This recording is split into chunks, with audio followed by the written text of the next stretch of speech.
Combien de temps de cerveau offrez-vous à la télé ? Bonjour Olivier Kuhlmann. Bonjour. Merci de passer par le journal de TV5 Monde. Nous vous recevons pour cet ouvrage, Watching TV, publié aux éditions Textuelles. Alors, il y a un patron d'une télévision française qui a dit un jour « Mon job, c'est de rendre disponible le cerveau des téléspectateurs pour les marques qui achètent des écrans publicitaires chez moi. » Vous avez photographié ces téléspectateurs sur tous les continents. Quelles sont leurs caractéristiques ? Oui, c'est le patron de TF1, je crois, que vous citez.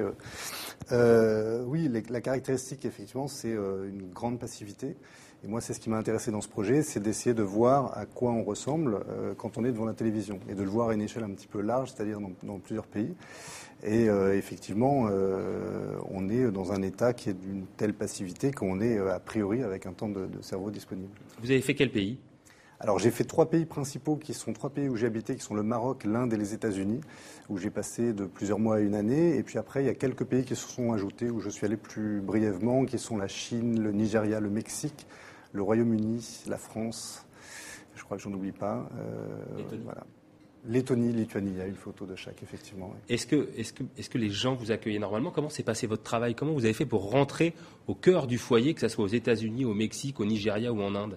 Alors ça s'est fait différemment d'un endroit à l'autre. Globalement, j'ai pas mal utilisé les contacts de gens que je connaissais, qui me donnaient le numéro de leurs voisins, de leur grand-mère, de leurs cousins, etc.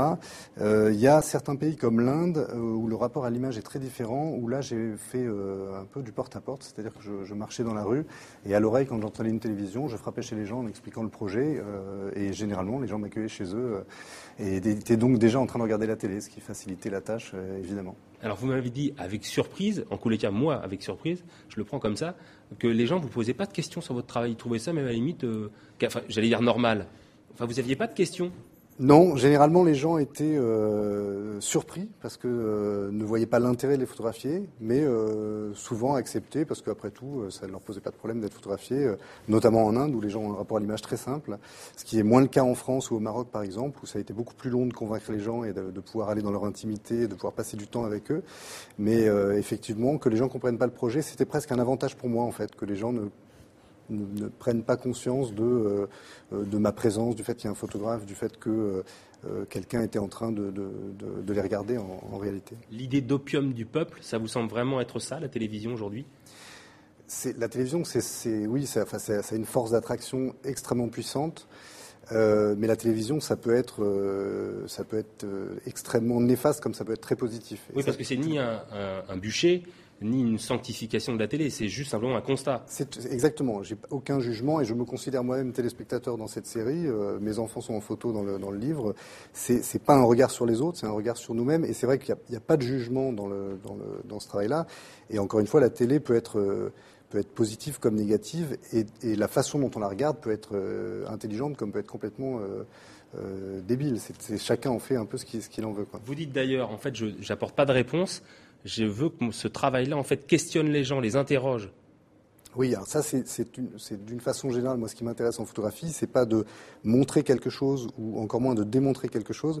C'est plus de questionner, de faire se questionner les gens qui vont regarder ce travail. Moi-même, je me questionne par rapport au fait qu'on passe des heures devant la télé chaque jour, un peu partout dans le monde. Et ce qui m'intéresse, quand des gens voient le livre ou voient l'expo, c'est que ça provoque un questionnement, une réaction chez eux.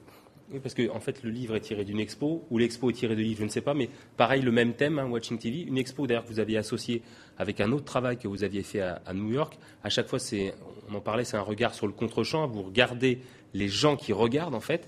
Quelles sont les réactions qui vous semblent le plus étonnantes par rapport à vos photos justement ? Alors, sur le travail Watching TV, ce qui était intéressant, l'expo a pas mal tourné, notamment en Inde où j'ai vécu.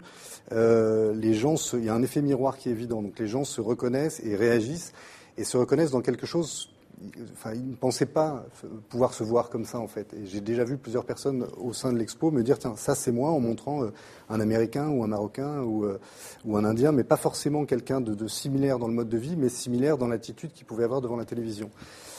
Sur le travail dont vous parlez à New York, ça c'était après le 11 septembre, donc événement télévisuel par excellence.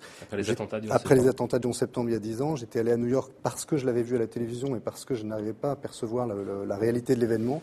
Et j'avais envie de sentir juste ce qui s'était passé. Et quand je suis arrivé là-bas et que j'ai vu les gens venant voir les ruines du World Trade Center, j'ai senti beaucoup plus l'impact que cet événement avait eu, la force de cet événement dans leur regard et dans leur attitude, beaucoup plus que dans les ruines qu'on avait vues et revues et qui étaient plus cinématographiques que réelles en réalité.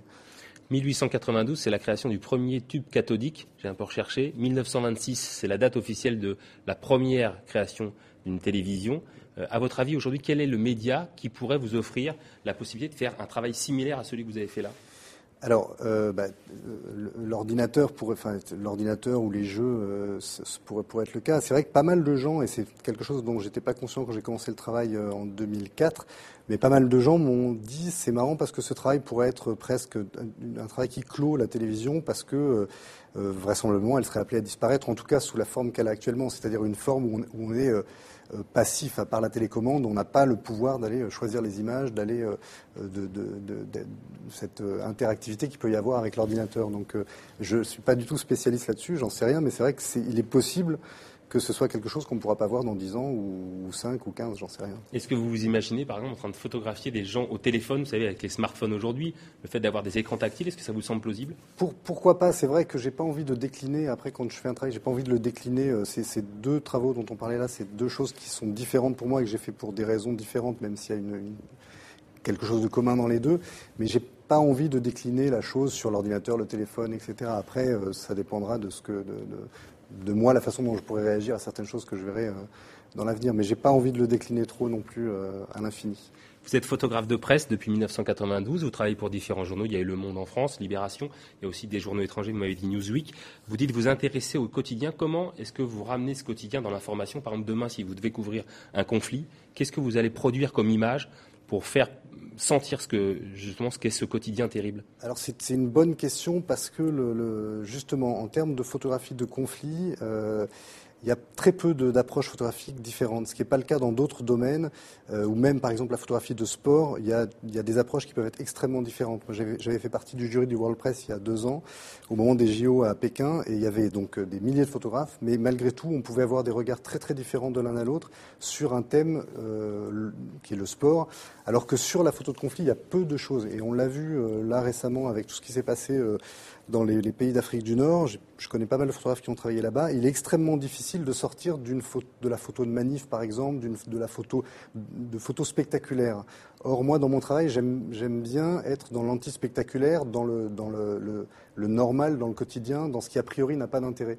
Et c'est vrai que sur un conflit, c'est pas forcément évident parce que les quelques personnes que je connais qui ont travaillé un petit peu en dehors, justement, au Caire, par exemple, de la Grande Place où il y avait tous les événements, il est très dur de percevoir qu'on est au moment de l'événement. Il est très dur de percevoir l'événement quand on n'est pas dans les effets visuels de cet événement. Et c'est vrai que c'est quelque chose que peut-être il faudrait tenter. Voilà, à réfléchir. Une chose importante, votre travail aussi au sein du collectif Tendance Floue. J'invite les téléspectateurs à aller sur le site. Normalement, il s'affiche à l'écran. Watching TV, c'est donc le livre et aux éditions textuelles. Et on va se quitter avec cette citation. Quand on va au cinéma, on lève la tête. Quand on regarde la télé, on la baisse. C'est signé Jean-Luc Godard. Merci beaucoup, Olivier Kuhlmann, d'avoir participé au journal de TV5 Monde. Merci à vous.